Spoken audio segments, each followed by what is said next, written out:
This is Hunter Muse. And this is Chris Snipes, and you are listening to The Melt.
Well, let's just assume, like I like to do, since you've not been on the Melt before, and maybe this might be the first time that somebody is encountering you, maybe give the people listening and watching a little background about what your context is, where you're coming from, and then maybe we'll get into how you came across DMT in the first place, and then how that led into your discovery. Well, thank you, first of all, Chris. Absolutely. Honored to be on you guys' show. We're honored to have you. Yeah, I guess the fastest way to say it is that I'm claiming to have found a way to reliably, and I would say more coherently, determine whether the psychedelic content is real or what we would call mind-made. And that is by the usage of a diffracted laser. So if you project a 650 nanometer diffracted laser, which just means red laser, you can also do it with green and blue. So far we know that works, but it has to be diffracted. So if it's just a laser pointer, it's not going to work. So there's something about diffraction, which is an interesting data point. But if you project it on the surface while on DMT, and it also works with psilocybin and ayahuasca, I know for sure, you will see code running in surfaces. And I know it sounds very novel because where did we see that before? But straight up, that's exactly what it looks like. Almost makes me think like the Wachowski brothers, sisters. What are they now? Yes. Half brother, half sister. I don't know what they are. So they literally yes were onto something. And many times I would say, this is just a small side point, because this is one of the biggest pushbacks that you get, is that, well, come on, people saw The Matrix, so now they see the content. And again, I understand that rebuttal. It's very understandable until people actually try it. It's the way that it appears. So anybody who has any experience with psychedelics would know that even though things might look very realistic, you can still make a distinction between what you would call hallucinations. They have certain properties, they have certain qualities that look a little different than what we would call real objects. Mm-hmm. And what you see in the laser behaves like a real object. You can see it visually, but it has all the attributes of a real object, which we can talk about. And the side point that I want to mention, because it's a fun one, at this point I do believe that creative people do get almost like a preview. When you tune into whatever the environment or the simulation is doing, it would give you hints of what's going on. I think a lot of it comes through in religions, in folklore, in stories, and in modern folklore that we call cinema or writing, right? So Douglas Adams, I also think, was onto something, definitely. In fact, 42 seems to be specifically somehow involved. And I know it sounds crazy, but so yeah, that would be the general point. If you project a laser on the surface, if it's diffracted and you're on a psychedelic, you will see code running in surfaces.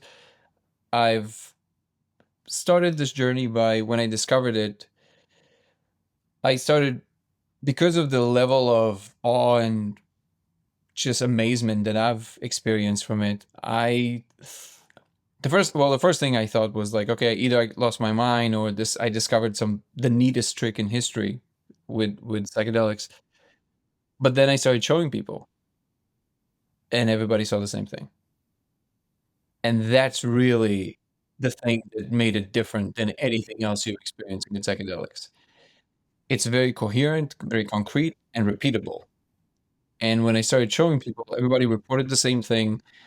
I now ran the tests in so many different ways, including telling people something else on purpose. So I would tell them not what we see, but what something else. Like I had a recently, we were in Ibiza, and there was a random couple that came, and they had a friend of theirs, and she sat down and she knew nothing about, she didn't know anything about DMT. And this was the first time she was doing it, and then she did that. Um, so they basically misled her. I didn't even know. They told her that there you go. They misled her and told her that she's going to be seeing what did I forget what they told her, but it was something else. Like it wasn't actually. I should probably contact them and ask them because this is a good example. And then when we were sitting for dinner, she said, "You know, I didn't see whatever they told her, but I saw these Japanese characters." I was like, "Yep, that's exactly what you see." And so, in a nutshell, when I started reaching out to scientists, now imagine that email, right? Yeah, I actually exactly. emailed Donald Hoffman, not with all the immediate details, but he just went through. I think it's public knowledge. I don't think it's a secret, so I think it's okay to say he went through some cardio operation. He had like a problem with the heart, and he was recovering. It was very gracious. He actually responded. I was blown away. He gave me the contact of all his peers and his PhD students. But something told me, no, I gotta talk to him. He needs to know. And then it kind of, it was a few months of a period before I reached out again. But by then, he was blowing up. He was just like everywhere. He was on Lex Friedman, and at that point, I understand. Like, I understand what it's like to be that busy. So he never responded again. But then I tried a few others. I tried, forget the names now, but I tried a few known scientists and some less known. And again, take yourself through trying to write that email. I discovered we live in a simulation, right? So even if you believe that, as I progress now, it's been I think 3+ years that I've been involved with this. What I'm discovering more and more is that even the people that are on board, when it comes to actually knowing that, there's an immediate like, whoa, okay, like I thought we are going to be talking about this for the rest of my life. I never considered, it seems that everybody's mind is saying, that I will ever get like an actual confirmation. And again, also understandable. So as time went by, I reached out more and more people, and I realized that it's not really doing the trick. Like I felt like this needs to be more of a, at least we need to be, people who are ready to know need to be in the know, and that we can think about it together. There was a long process by which I thought, okay, should I talk about it? And one of the things that kept coming back is like, well, you know about it. If this was a secret, rest assured you wouldn't know about it, Yeah, yeah. which means that it's okay to know. And then we kind of discussed this, and here we are. I released a video talking about it that got me some attention, and I released another one. I went to a few events in which I was talking about the subject. I actually worked because I got all of a sudden some interesting people were reaching out to me, including some scientists, and yeah, I'm just now learning how to have this conversation better, and here we are. Here we are. Have you had anyone who speaks Japanese actually look and go Yes. through the experiment, and were they able to decipher what some of the characters were? No, so they definitely. So I had one good friend of mine who does speak Japanese. He said it's not Japanese. He said it does resemble katakana quite a bit. but it looks more like, you know what it looks a lot like? I can't say exactly because I didn't look at it from like a, you know, linguistic perspective or whatever, but like it looks a lot like this, you know, this story that is going around Reddit and everywhere with the alien spaceship parts that were found. It kind of looks like a tire or something, and there's like language on it. You Hmm. know what I'm talking about? Or I Yeah, have no yeah. idea. I've never seen It pictures, looks a but I lot know like what you're. that. Okay. Yeah. And it's like a hybrid between Hebrew and Japanese. But I always repeat this, and it's an important point, so I'm going to keep repeating it. All the questions about, did you think it might be this or this or this or this, like this part of the brain fabricating it, whatever. Yeah, I've considered a lot of different options, but I think that the second you see it, all of it changes. I've had people just, you know, imagine the entire gamut of responses to the story, from fascination to recoiling to, "Oh, you're insane." But if that individual, no matter what their initial response to my story was, saw it, the second they see it, I'm waiting for that moment every time. I'm like, "Here it is. This is what I'm putting in the end of my second video." That response is always there. It's like, "What the fuck is that?" Because it doesn't fall into anything you ever thought you're gonna see, even people who have a lot of experience with psychedelics. So I think it's in the observation that there's something there. There's a quality of realness that I've been talking about it recently because I read this term in Anil Seth's book, Being You, which I highly recommend. Great book. And he's talking about a term that neuroscientists and cognitive scientists use called objectness, not objectiveness, but objectness, which basically describes the repertoire of all elements and properties that real physical objects have in three-dimensional space. It's like the bill that is very hard to fake. The way that ambient light behaves when something hits a real object versus a hallucination, there's something different there. And I would say the code in the laser has what they call objectness. So maybe a little back, if you could just give us a little background on how in the hell you came across this. How did you discover this? I mean, I'm sure it wasn't like you just were sitting around with a laser and you just did it accidentally. It was a little No, more it was very intentional than intentional. that. Yeah, yeah. Could you Yeah, fill us in sure. and take as long That's as you want? probably the longest part of the story. But let me see if I can. You know, as I said, I'm always learning how to say it faster. Um, so I think it started by a set of experiences that I've had on DMT that all of a sudden were different than what I used to have on DMT. You know, I found DMT many years ago. I don't remember, maybe like I heard about it for the first time maybe 2008. It was probably some Joe Rogan rant on some old Ohio radio show. It was before the Joe Rogan Experience. And then I started listening to Terence McKenna, and I was like, "What is that?" That sounds very interesting. Um, you know, ever since I was a little kid, aside from always wanting to know, like many people, of course, I've I was fascinated by psychedelics. I got to experience psychedelics pretty early on, and I couldn't believe that, you know, things can do that, and that was amazing to me. So when I heard about DMT, I was like, "Okay, that sounds like the holy grail of whatever psychedelics are." And I even tried to distill it myself. Didn't work. I remember I lived in Indiana. It was a whole, like, process of a month that culminated in exactly nothing. And, when I when I for the first time when I smoked it and it worked, I just again, you know, this is across the board, probably everybody's experience, is just like, "What? That's crazy. That's you can't believe that this is happening to you."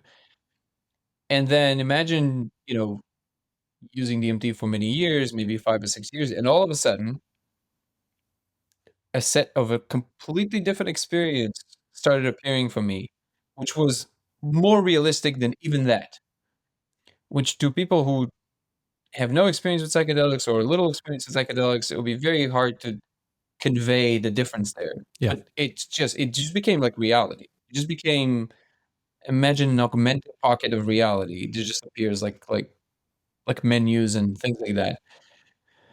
And I was like, okay, this can't be what we call a hallucination. That's not possible. That's too coherent. It continues from the same place. It's even the whole idea of archetypes doesn't fall into this. It's not this ephemeral. It's so concrete. Hmm. And so the idea was born. Okay, let's determine. There's got to be a way to know. There has to be a way to know. And became fascinated with how we can determine, because it's the hardest question, right? Experience is something that we can't really replicate at the moment, at least from somebody's brain, and see it ourselves. So we kind of engaged in this infinite conversation about what we think things are, Yeah. right? And luckily, we have something called the physical world that kind of create a consensus. It's a Yes. consensus of a sort. Yeah. Yeah. We None of us can walk through these walls, so Yet. that's what helps us to determine what's real, right? What Yes. we call real. Yeah. And then I thought, okay, if this exists in some kind of a pocket of a mind space, or even puts a question mark on what a mind is, even though it must be infinitely more complex than what we call the physical world, it will nevertheless not quite be infinite. There will have to be, it's not an entropic soup, what I'm saying, which means that there's some rules, there's some geometry to it. It behaves a certain way, and then it has a relationship to whatever we are, or I don't know, or maybe we're part. I don't know, but there's a relationship there. And then I started eliminating elements. I said, okay, what would be a few things that I know for sure must be involved? Well, consciousness, obviously, whatever it might be. And then I was like, light. Light must be involved because I'm seeing it, right? And again, I'm not even going to like what light is at the bottom. Doesn't matter. Light is involved in this somehow. And I started, going through physics papers. I started thinking about it all the time. I started asking them, like the DMT space, if they can give me some hints. And as much as they love playing with whomever shows up, they're not very forthcoming when it comes to these direct questions about the nature of the space and us. It's almost like there's a rule against just telling you. And fast forward a few years, and this part is, this is where I'm mentioning this in my first video. If you can sit through this part without losing faith in me, then we can talk further. But definitely doesn't fall in the framework of regular methodology of science. It's true that I had some ideas about how it might come about. It had to do with the double slit experiment, the fact that quantum computers work, that there's a potential of propagation of information between what we would call parallel slices of reality. I don't remember if it's at the Planck scale or at what a scale, but there's some scale in which the particle is basically interacting with instances of itself in the parallel, what we call parallel universes. And in fact, the reason quantum computers are possible is because of this property. Deutsch equations basically give us the ability to calculate what would be the probabilities of being in one world versus another world, and that's how we're running these calculations. That's how the power of quantum computing basically can allow us to do what we can do with quantum computers. And all of these things were riding in my mind when I got the idea about the laser. But the truth, if I and I already had a few people who were scientists and other people told me, maybe you should omit this part from your story. And I always tell them, no, because now if you arrived at a conclusion a certain way, you should be honest about how you arrived at it, because this portion of the answer is hidden in how you arrived at it. And I think that the reason we have such a hard time connecting physical sciences or hard sciences with what we call, consciousness, and the reason that there's the hard problem of consciousness and we can never reconcile this thing, I think it's because we keep pretending when we get certain kinds of information, we're pretending that that's not how we got it. We know in many cases that there were giant scientific breakthroughs because of psychedelic trips, because of dreams, that people just literally got the answer. But then we say, "No, but, but they already had the idea and it just so that's the reason why I'm not eliminating this part of the story. And the real way I actually came to the idea is that even though I had all these ideas, I was walking in the middle of the night and I was looking at a stoplight, and the stoplight, the way it was changing the colors, when I would look at the outskirts of the light distribution with the different colors, if you can try it yourself, you'll notice that they look different. And then I said, "Wait, so the pattern looks different when it smears in your eyes." And I asked myself, "Wait, is this to do with color, or just because probably the way that the glass sits on the thing differently, right? What is the actual reason for this?"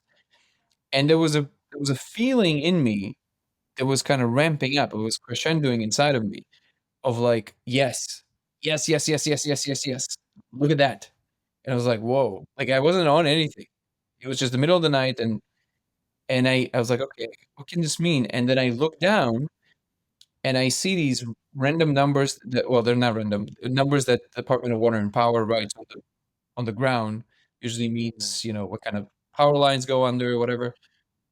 And I remember this because it was right when I was looking at the light, and I looked down and see these numbers, and I'm an editor, and I was working with some issue that I had with a color in the scene, and I couldn't fix it for like hours. That's why I was out. I was walking to get a sandwich, and I thought, oh, wouldn't it be neat if these numbers, because next to the numbers there was also a little thing that kind of looked like a dial, also kind of painted with a Sharpie. And I thought, oh, wouldn't it be cool if this kind of fits like some kind of a LUT number that just fixes my color problem? Yeah, exactly. And so I took a picture of that.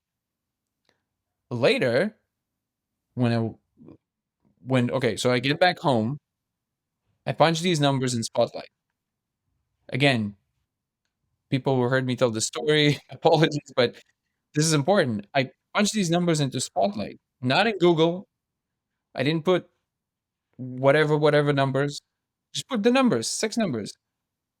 In Spotlight, which searches through the Mac, and then it searches through the web at the same time. It was one hit. That's unheard of. If you put six random numbers in Spotlight right now, it's gonna find something, a JSON, whatever. It's gonna be a few hits. There's one hit, and it wasn't on my computer. It was on the web, and it matched a paper number by CERN. Talking, I think from 2013, if I'm not mistaken. Search for. Let's see if I remember exactly what it was about, because it was the first hint. Search for particles outside of the standard model to see if there's anything outside of the standard model of particles a year after the Higgs boson discovery. So now, think about this. This is even the fact that it's on the same subject matter, because I was like, wait, I saw these numbers right when I was looking at the light. I'm like, that's crazy. I felt like in one of these like mystery films from the 80s. I was like, this is insane. And then there were two sets of numbers. So there was two numbers, sorry. So I punched the second number, physics paper. I was like, what? And I was like, okay, so what if I just hit a pocket of physics papers? So I put one number up and down from these numbers, not physics papers.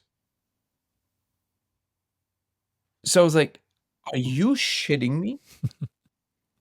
So then I started looking through the papers, and to be very frank, ultimately in that original paper, I still don't know what the significance of it was, but it led me to other things, and then this basically kept on happening like that for years, for like 3 years.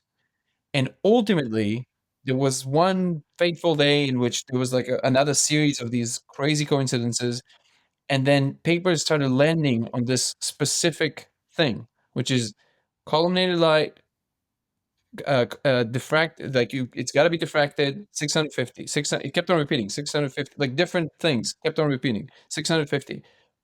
I was like, okay. And then I was like, I guess I need to get a laser. I don't know what that means. I had no idea what that means.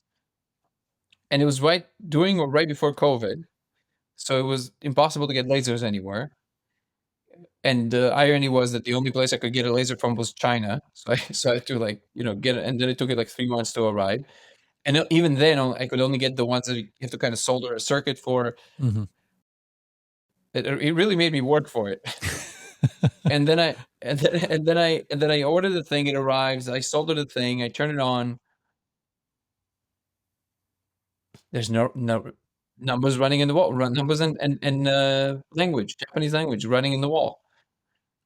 And again, I have friends who are like, scientists, and they always tell me, Danny, you should remove this part of your story. It really hurts your case.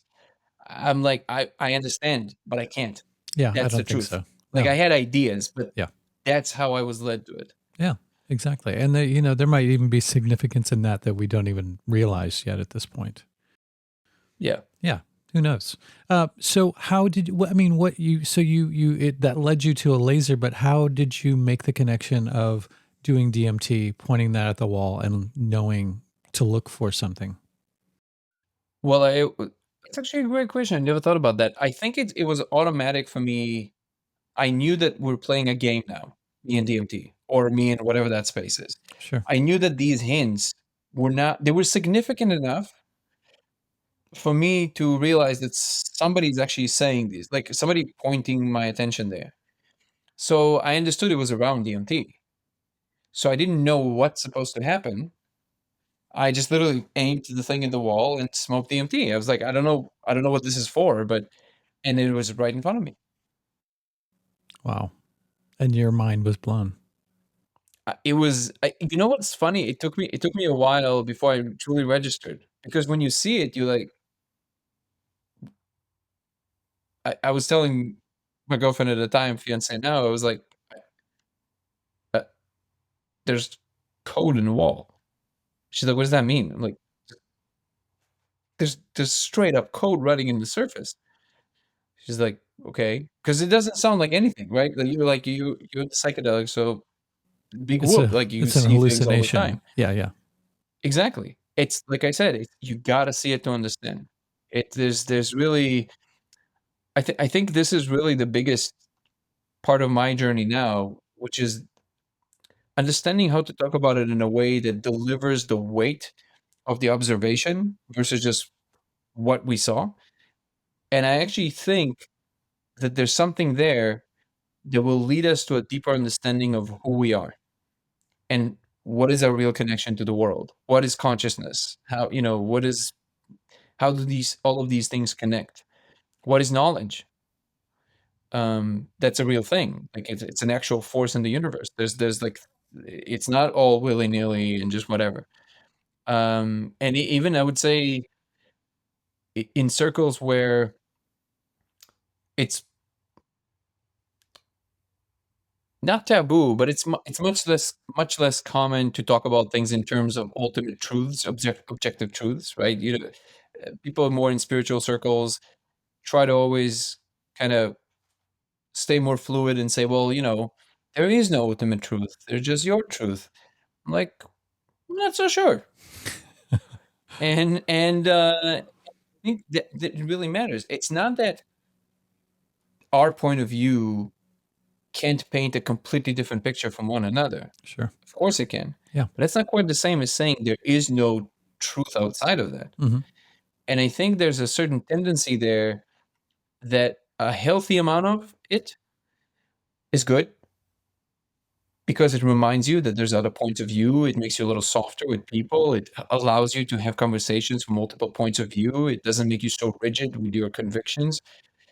But I think just like everything else, if you take it to the extreme, it becomes corrosive.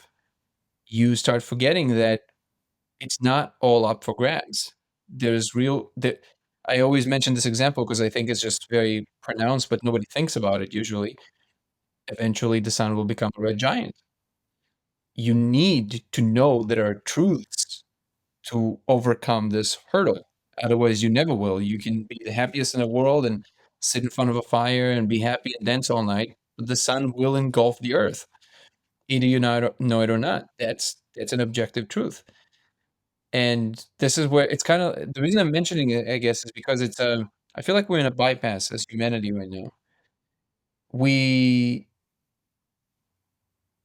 we learn how to have these conversations from multiple points of view, but I think what we also have to still remember is that there's a thread running through all of it that is just as important as acknowledging our differences and the fact that we can create our own Yes, worlds and all of that stuff. I exactly. think that only if humanity is to survive, we have to reconcile these two and acknowledge that there are two different modalities and each one is good for different tasks. And we should not say that one is better than the other, is just acknowledge that they're for different things. Exactly. And the importance of not only perception, but that there there is the possibility of one thing that we're all perceiving, no matter how differently we all perceive it. Yeah. Something objective. Yeah, it's just that sometimes, again, well-intentioned people, people that I love, they would say things. And I'm like, I don't, I don't know how to respond to it. They would say like things like, there is no ultimate truth. I'm like, I'm not saying we'll ever know it. That's the one thing you don't get to say, because whatever it is, even if one mind experience itself from infinite perspective, as in your world is this way, when you all of that stuff, right? That's the ultimate truth. Yeah. But there's a situation. That's the situation. So I guess I don't know if to me it's because painting the tennis court before you play tennis, kind of like, just let's agree on something. I think that maybe it's a tendency of not wanting to have a floor, and I haven't quite arrived at a place where I fully understand, why people occupy that position, but I'm seeing more and more people occupy this position, and I'm just confused by it. So maybe you guys have ideas and can enlighten me, but Absolutely. I do have a couple questions about the variables. We watched a few of your videos where you showed adding water to the experiment. I'm curious if you have shot the laser on a human body, obviously not in someone's cornea, but on a body to see if you could still see the code or if the code was different. no, the code is the same. It's always the same. This was one of the first ideas that, different materials would present a different code. And in fact, that would be for me the next big breakthrough, to see if there's anything that can change the code reliably. Because even though it's convincing, if I can do something either, so, ideas immediately came up with like people who are really good, like energy workers and people like that. If they can like emote love or things like that, that was a natural candidate. But I feel like even if they can do it, so far I haven't seen anyone that can do it, but even if they can do it, that's still a little flimsy as far as science is concerned, because it's like, how do you really determine they did anything, So if we can take two magnets, let's say, rotate them in front of each other, project the lasers to a particular material, water or some other material, and if I can come up with this formula, like if I do this, this, this, and this physically, and then everybody sees the same change in the code, okay, now this is the next level of like, okay, this is definitely something, because now something is happening in everybody's perception when you create some kind of a physical perturbation, which is what we call the physical world is doing. Yes. And that's, by the way, my latest hypothesis, which is that many people email me that they see code without the laser or without DMT even. Sometimes it's in a dream, sometimes it's when they wake up. MDMA is a pretty common one. People just see this subsumed code kind of running in surfaces. And yes, I know what they're talking about, but that is a different code. So there's I see it too sometimes on DMT, but you can do something to it with your mind. You can change it to different things. It's more ephemeral. It's kind of like cloudy a little, even though it looks coherent. But with the laser, it's like extremely precise, and it seems like no matter what you do, you can't change it. it's almost like it codes for what we call objective layers. And I think that's my current assumption, that there are codes that are closer to coding what we are, and that's why you can interact with them, and they're a little bit more, you know, respond to you. And what I essentially found is the layer of code that codes from what more is something more objective, and that's why you can't just change it with just feeling something or doing any of these things. Man, so many questions. Well, I briefly want to go back to what you referred to a they, and I've heard you talk about DMT entities before. Maybe could you tell us a little bit about that sort of interaction that you've had with the DMT universe? Any Yeah, coherent conversations? Is it more yeah, ambiguous than that? Yeah, conversations. yeah. Well, so it can be, it can take different forms, obviously. The two most common ones for me are when they play rapid, hot, cold with your conjectures. So they essentially, because they exist in the whatever the mind space is or computational space, so they can kind of see the shape of your question, so to speak. So they kind of know what it is already. They don't need to finish. They don't need to wait for you to finish formulating the question. So the second you, in your mind's eye, you start saying, "Wait, you want to tell me that?" or whatever it is, they already see it and they just nudge you towards yes or no. And they do this very quickly. So you understand things very fast. So it's almost like, wait, so yeah, it was like, you know, there's sometimes it goes like 10 channels at once. And later realized, I don't know if I'm overlaying my own thing, but I think it's one of the reasons it's done this way is because when you conjecture, you already entertained it. So it can't really like jar you too much because you already thought of it. So now they just have to tell yes or no. It's much more palatable for you. Whether and if they just show you the thing or just tell you the thing, it might actually, you know, create too much resistance in the system and can actually hurt you either mentally or maybe even physically. I don't know. And the other way they communicate is if it's more, they need to say more at once. They just kind of hand you an understanding, for lack of a better term. You will just, oh, okay, like you just know it now.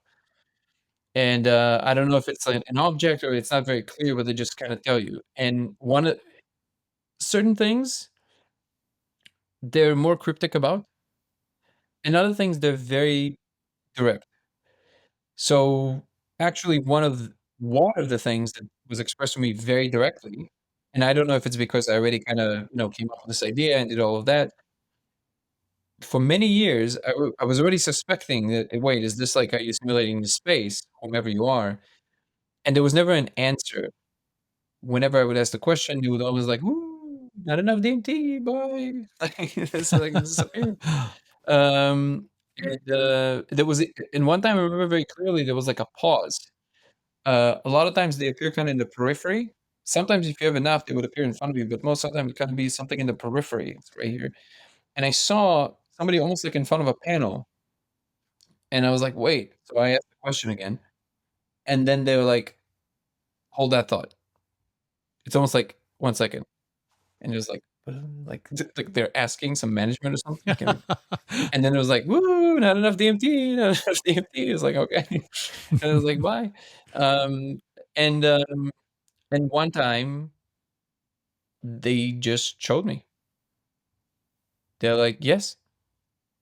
And then there was this silence. Basically, there was, I was on my balcony. We lived in Pasadena back then, and I was looking at the mountains, and I smoked a bunch of it, and nothing was really happening.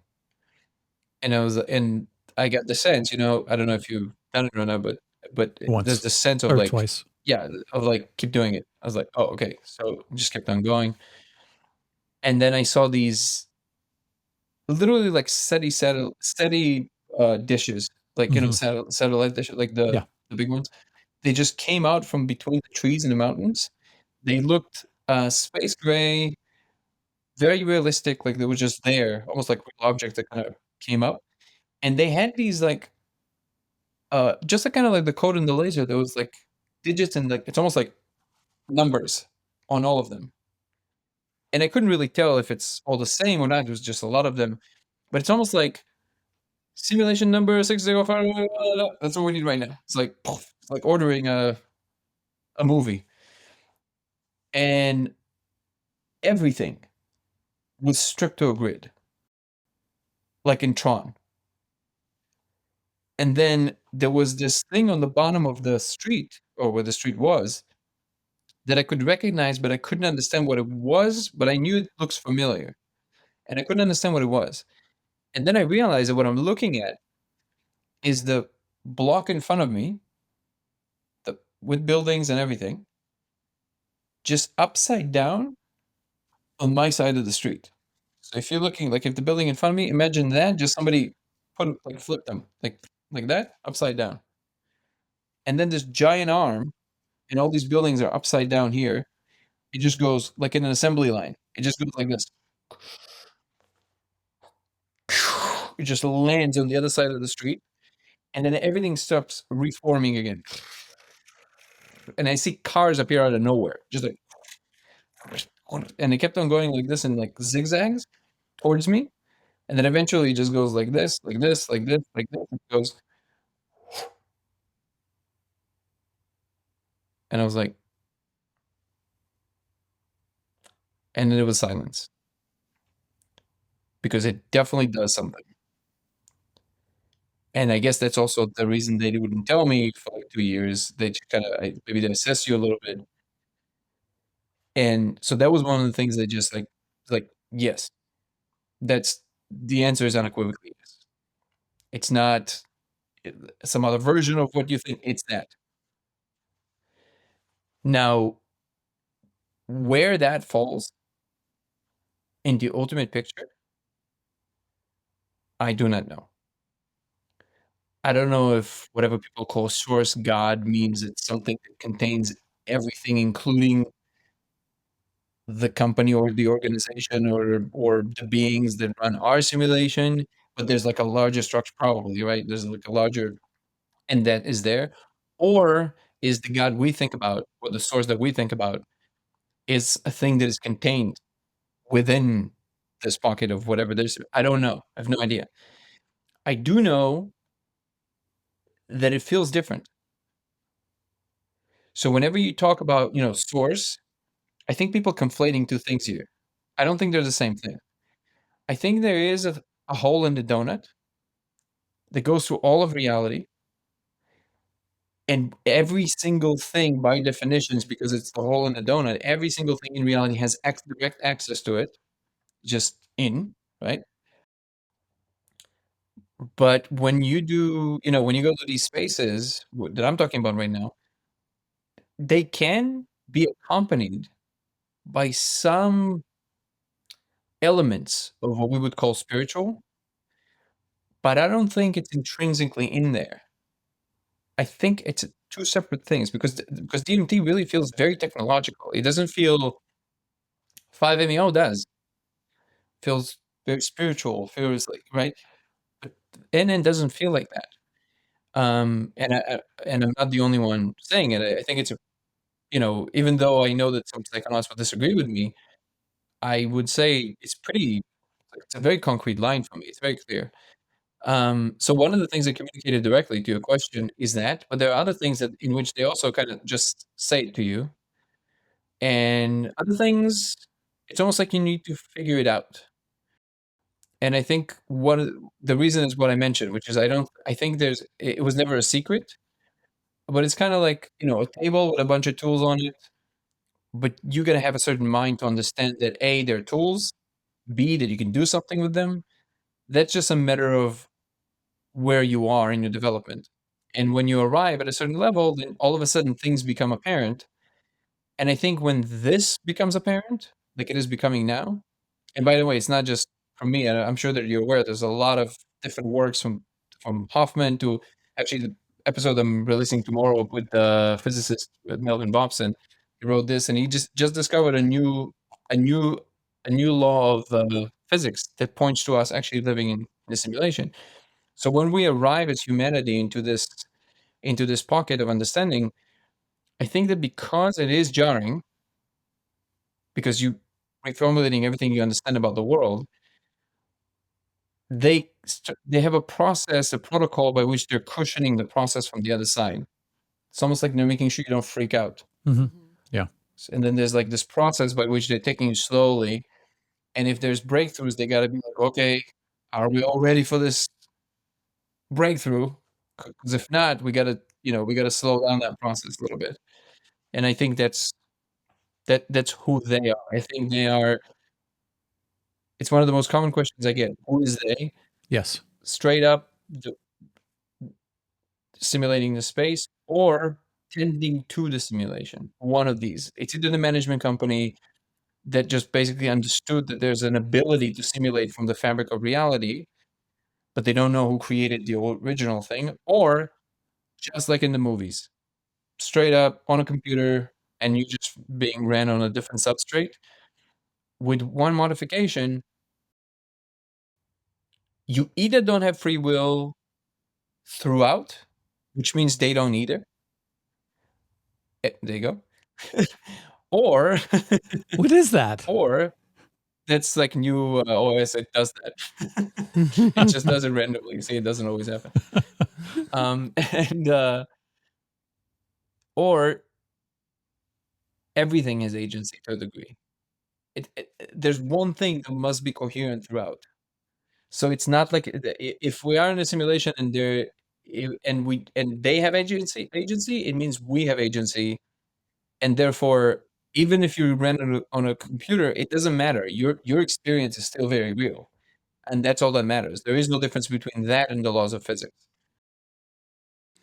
Perhaps that's the way that our senses, or the reason that our senses are configured the way that they are, is because we only can see so much of the quote unquote simulation. So we can't get past a certain point.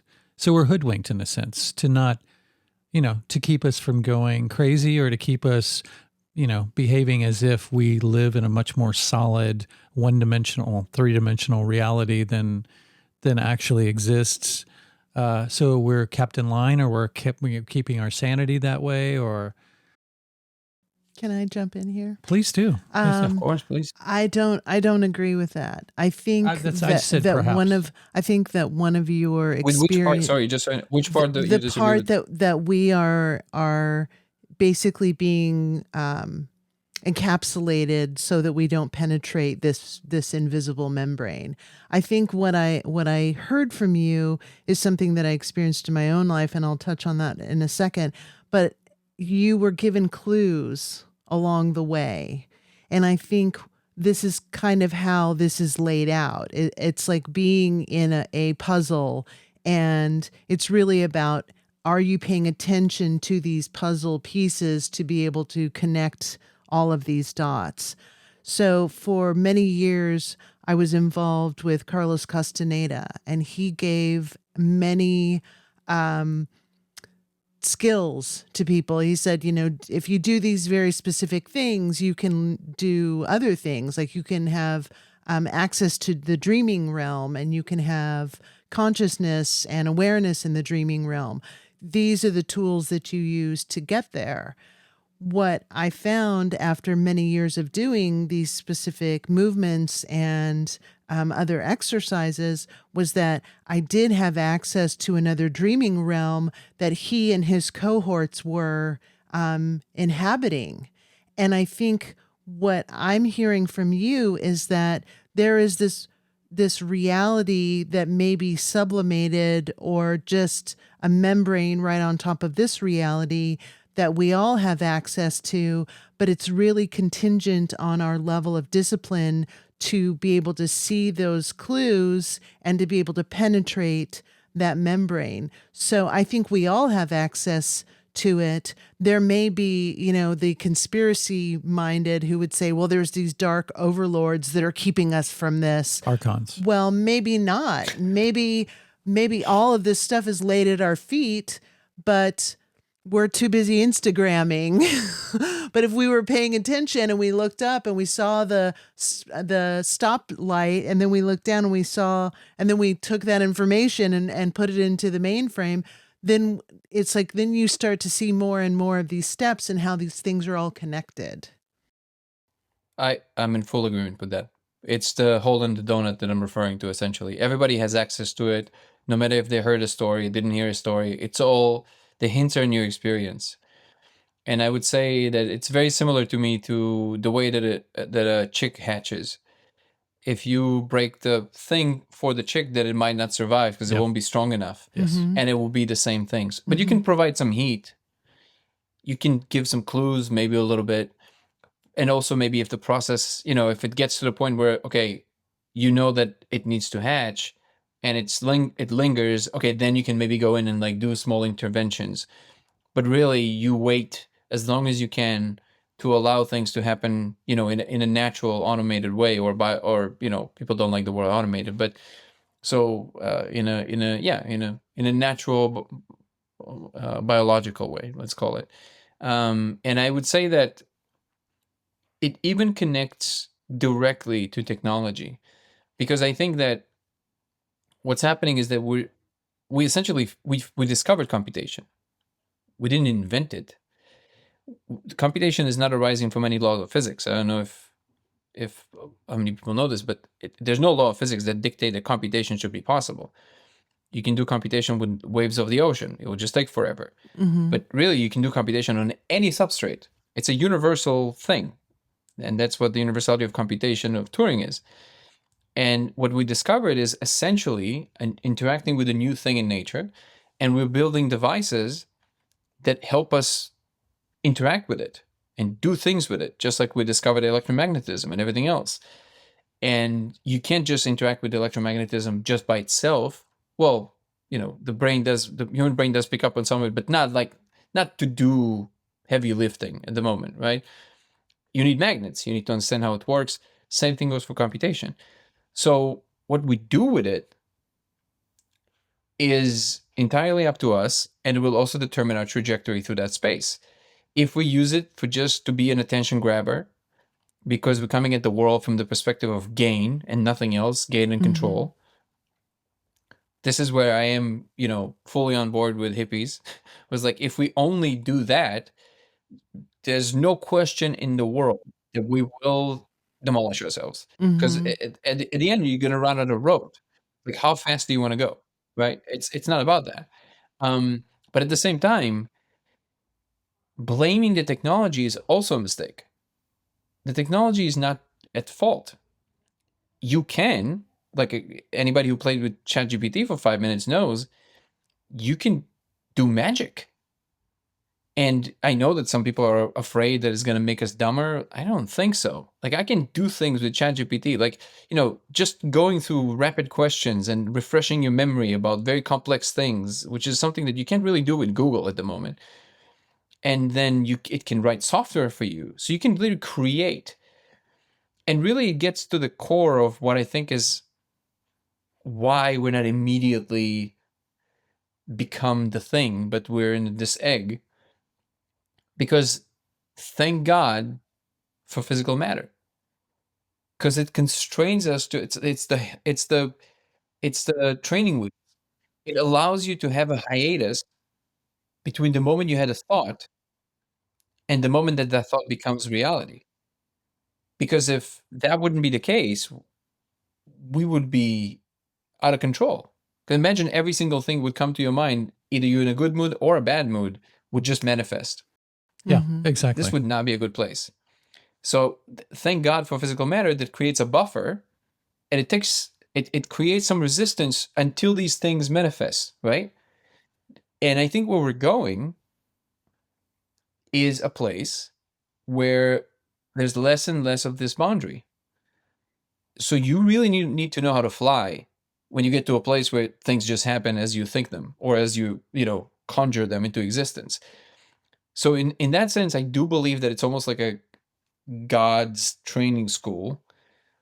And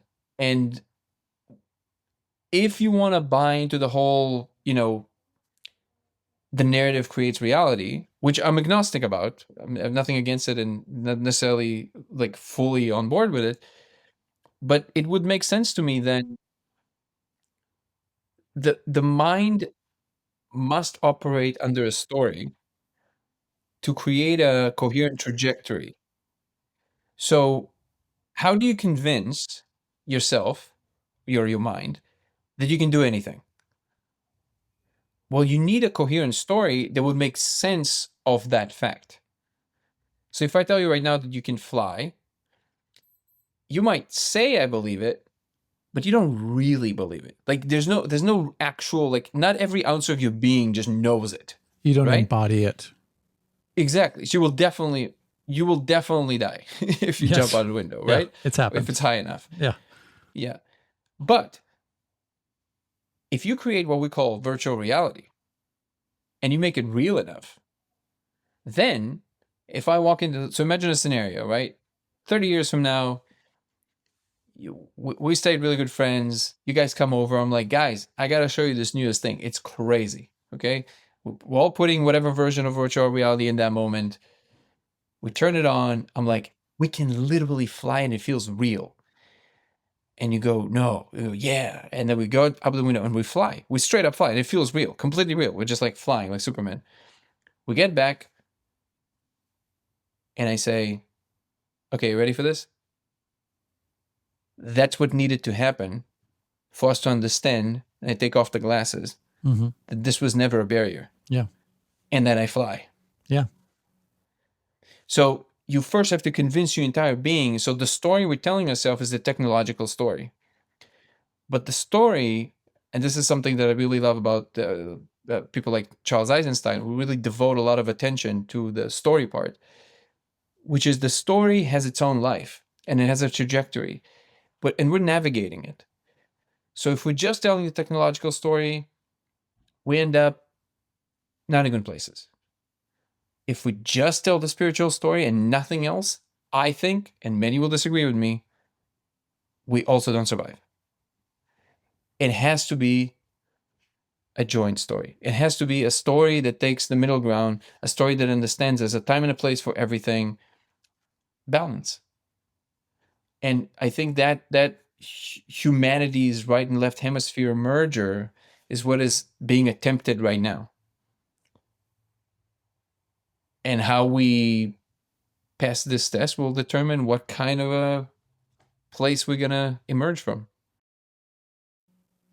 I'm curious about what your thoughts on children and animals are, because I'm sure you've seen videos or maybe even experienced in your own life, like having a cat and the cat stares at the wall and tries to climb up the wall, and it's almost like it's perceiving something that we can't see with our eyes. And infants will do this too, where they kind of have this thing where they look like they're looking off in the distance at something that seems to be real for them. So do you think that maybe there's something about the porousness of the animal world, or the lack of cognitive structure, or a different cognitive structure in the infant mind, that maybe makes this realm more available? Yes. At this point, I'm convinced of that. I've seen a cat while you're on substances. They definitely see something. And I believe the same is with kids. I actually don't know enough about, the actual literature and the studies that were done on this. I don't know. Was there anything that was done like that? I have no idea. Yeah, not that I know No. of. Yeah. Just But my that would own be that would be experience. but I think these avenues are important to explore. Mm-hmm. And this is where, again, the difference between the human element and the technology. I think that studying it doesn't necessarily mean we're trying to control it. Mm-hmm. It's just that we're trying to know what it is so we can interact better with it. Yes. So I really think this is the second we're going to start moving into this new ontological frame, it'll be easier to get funding for things like that. At the moment, it's just like, it's not a very common for people to invest money in research like that. But yes, I agree with you. I think they definitely have an ability to see much more than what we get to see as adults. And maybe that's the limits of language. Hello, my dear. Hello, my love. What did you think of those biscuits? I feel like Jesus just told us how to see the Matrix. He kind of looks like Jesus, too. He has the energy of Jesus. He does. He's very peaceful and centered and calm, and Absolutely. had very deep deep eyes, and it felt very good to speak to someone who is so even keeled, talking about really, really amazing stuff. Yes, I agree. I think this was something that, again, another one of our patrons suggested, right? Yeah. Yeah. And probably the same one, the one where we get all of our suggestions. Gee. Yeah. Gee. And Thank you, G. yeah, and what I would say is, Oh, no. You can down here. New shit has come to light. I mean, doesn't it seem that way? The only reason that you don't hear those all the time is just because Hunter forgets that they're there. No, I look at them and I'm like, this is not the moment for that. Yeah, you don't even need to touch the screen. Okay. Anyway, yes, mind-blowing information. I think that I really get excited about stuff like this, which doesn't unfortunately come along very often. I mean, people tout the benefits of psychedelics and the therapeutic aspects of it, but they don't often come up with an experience that is so reliable and so consistent that anybody could go to it. And like, if people were taking ayahuasca, saying like, just keep your eyes out for the purple snake, because the Yeah. purple snake is going to kick your ass. Yeah. Then that would be one thing, but they don't. I mean, there are motifs that happen under the influences. Sorry. Under the you're doing the yow thing when you're like, yes, I need to keep remembering what I'm going to say after you're done babbling. But this is something that's got much more finer focus to it, and for some reason, I think that that's very exciting. And again, I tried once, I did not do it, but I think it wasn't under the perfect circumstances. So. Yeah, I think that part of the reason especially in the therapeutic space, when it comes to what he mentioned in one of his videos, is the term priming. That's one of the reasons why that a lot of video clips you may see of people that are going into a psychedelic experience, the therapist doesn't want to Front load. implant any imagery. They really want that to be an organic experience that is very personalized and very individuated. And so I think that that's where some of the bias comes in, is that there's this skepticism like, oh, well, you've told people what to see and that's why they see it. And, I'm of the mindset that I would prefer not to be told anything and just to have the experience organically, because everyone is so different and everyone's perceptions and what someone may point out may be different from what another person is experiencing in that moment. Like, before I ever took LSD, I was very trepidatious and hesitant to take it because I had heard, well, first of all, I saw the Helen Hunt after school special where she jumped out of the window. Just like, excuse me, Art Linkletter's daughter, I believe, or son. Right. But it was, I was probably 11 when I saw that, and I got completely freaked out. Oh, it's going to, and my mother told me that I had a cousin or a second cousin who had taken LSD, and the baby came out with 4 heads, or it had some disability. So I was primed to be afraid of LSD specifically. There was a myriad of other experiences that I had no priming for. So when I first took LSD, I was like, oh, this is going to be so scary. And so I was ready for a kind of a frightening experience. And I think what I liked about this is that he is describing something that's very specific, but it's not, he didn't front load the cautionary tale. Like he does make it clear to have respect for substances and the protocol that you're doing, but he doesn't make it sound like it's going to be one thing or the other in terms of what you are going to take away from that. For sure. And I never would have thought, I mean, I never would have came up with that on my own, I don't think. I mean, maybe put a room full of typewriters with a bunch of monkeys and eventually Hamlet is going to come out supposedly, but I don't think that I ever would have thought to get a specific type of refracting laser pointed at a wall and then smoke DMT and stare at it.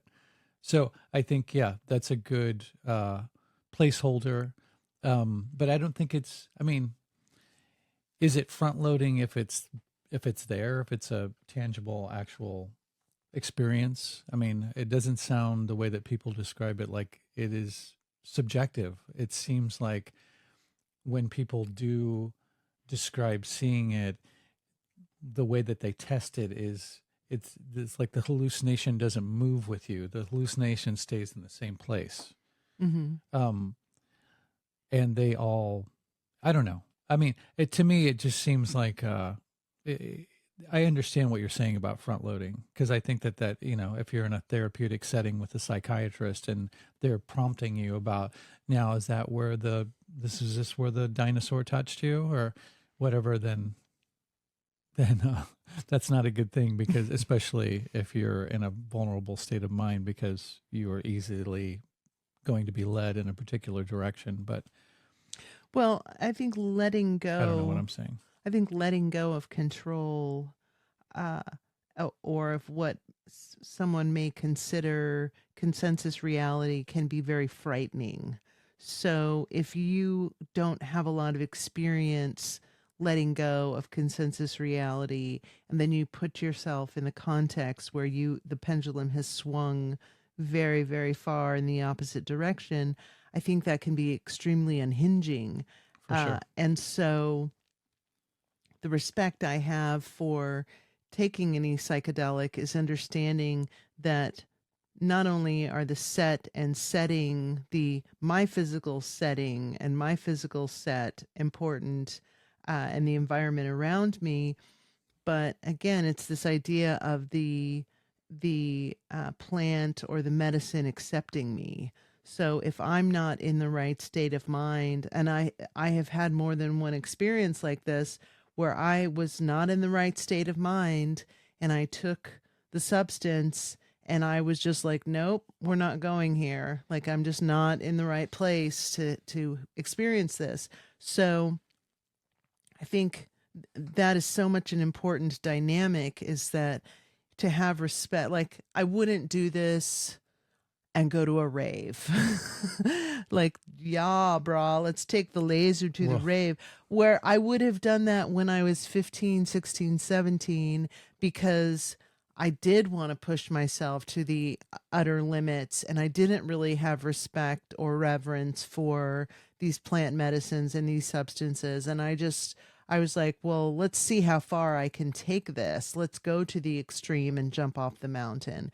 Where now I'm really more using these things as learning tools. Yeah, for sure. Definitely. And I think it's a place that you can go on the natch. And obviously it is too, because your body detoxifies from it so quickly. So it being endogenous, it feels familiar, but it also feels exceedingly alien at the same time, which is a strange combination. Like, it's like that. I found out it's like that with salvia. When I smoke salvia several times, it's like, this is highly discombobulating, but something feels like I've been here many, many times before, which is a strange culmination of things to be experiencing.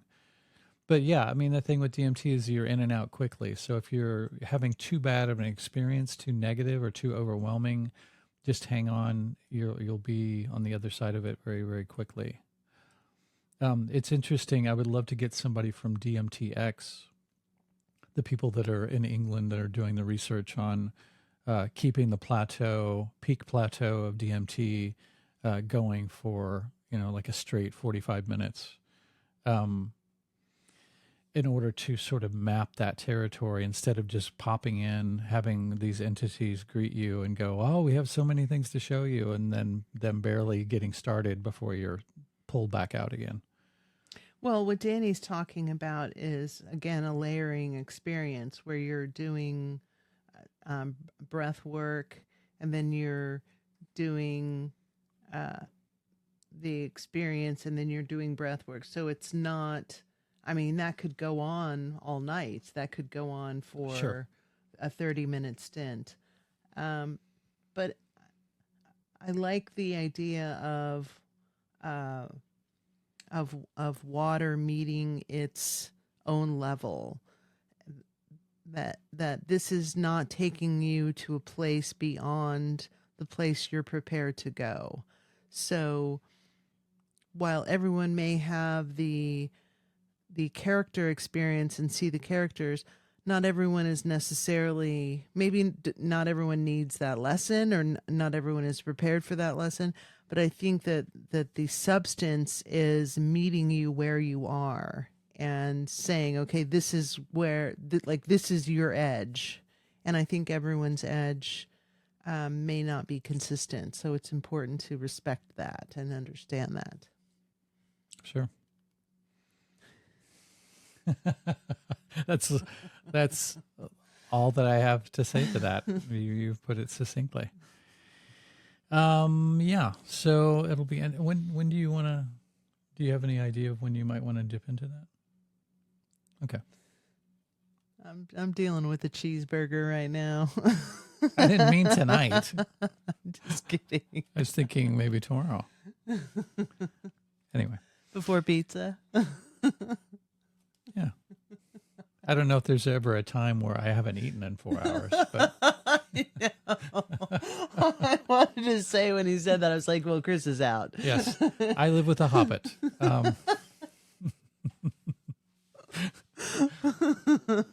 Anywho, Danny was great. Yeah, it was amazing. Thank you, Danny. I felt like he was an old friend. Yeah. It was so super cool. Yeah. And I love talking to people who get me less freaked out than other people tend to do, because I'm such a sensitive soul that sometimes people get into these states of being so techno phobic and weirded out by all of these technologies and the move towards these technologies, and to hear someone else's perspective and how these things can actually, we can work in concert and align with these things. That I'm not saying the organic world isn't amazing, and maybe even superior in some ways from the technological world.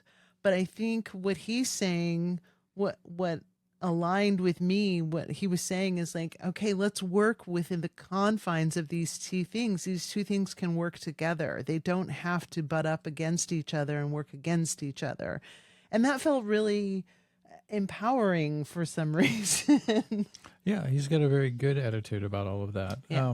It reminds me of one of the people that Diana Pasulka talks about in her latest book, who is very, very pro AI and is very excited about AI and all of the cool things that you can do and collaborate with. And Danny sort of has a similar point of view about that. I listened to quite a few of his interviews and his videos on his channel.